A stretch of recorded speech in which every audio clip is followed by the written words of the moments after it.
Hey, good morning. It's Dr. James. I do hope and pray this message finds you and your loved ones peaceful, thriving, and well. And this morning's message is for people who are really working on their spirituality these days. And I think that's pretty much every single one of us who's dedicating more and more time and energy to trying to figure out, trying to be more about what gives us life and what gives us peace, what allows us to navigate these unprecedented times. And I want to share with you a great bit of wisdom that was imparted to me by one of my spiritual teachers back when I was in my early 20s, so literally 25 years ago. My first trip I made to the Himalayas to go and be spiritual. It's like anyone of you like, oh yeah, I got to go to the monastery, I got to go to the spa, I got to go to the Himalayas. Well, you know what? I went to a monastery in the Himalayas to go do my spiritual work because I thought, you know what? Man, I got to go to some place where I can get spiritual. I'm having a hard time being spiritual here. And it was so beautiful? So I was doing this meditation retreat, a 30-day silent retreat, where after I was done with the retreat, I had the opportunity to speak with the monk, the Buddhist monk, who was the leader, the facilitator, the heart space holder. And I was like, oh my gosh, you know what? I am totally now convinced I need to stay here. I need to stay here in the Himalayas. I need to stay here in this spiritual place because, wow, this is really what I want to be about.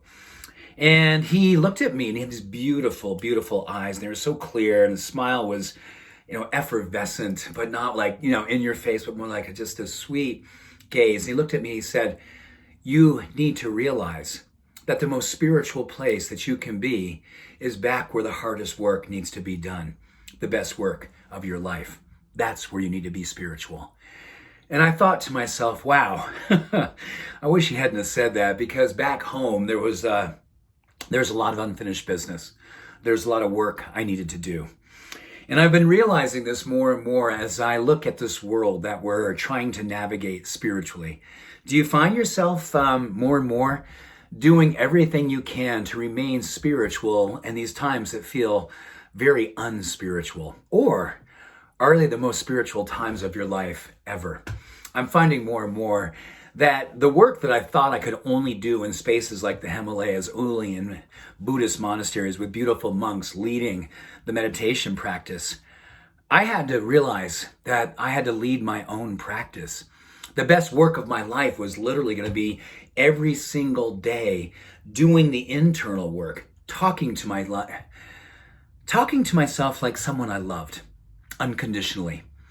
I'm going to ask you how much of your time and energy goes to talking to yourself like it's someone that you love, someone that you believe in unconditionally, someone that you absolutely know has all that they need to absolutely be deeply spiritual during these times.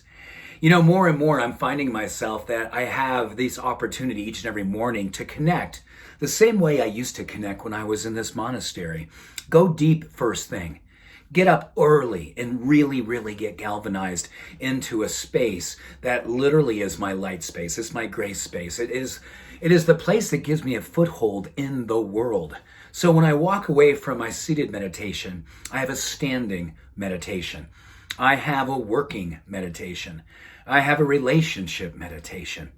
I even have a political meditation.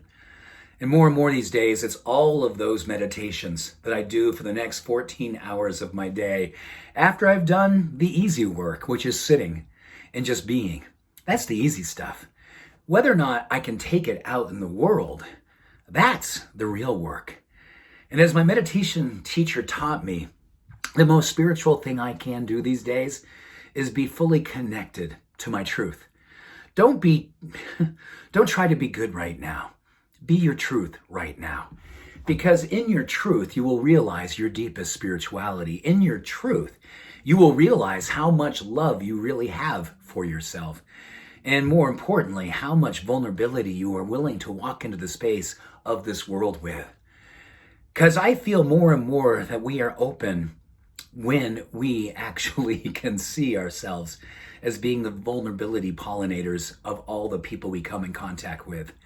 Admitting that this is a spiritual time, and in a spiritual time, we don't know all the things that we need to do, we just know what we can do, and that is show up. Showing up right now is spiritual. whether it's through demonstrations, whether it's through posting good things in digital media, those are all good things and equally good. And maybe the best thing of all is showing up for your heart, showing up for your truth, living deeply spiritual while you're out in the world making a living, giving, serving, rising up. Each and every moment that you're with yourself, you talk to yourself like someone that you love, someone that you're rooting for, someone that you see and believe in. And then when you come in contact with another human being, you love them, you see them, you're present with them, you treat them with love. That's spiritual. And that is probably the best thing we can do right now. And oh my goodness, the peace that it can give us is exquisite. But the peace that it can create in the world, magnificent. So have a beautiful day being your beautiful spiritual self. I love you and I believe in you. Have a beautiful day. Bye for now.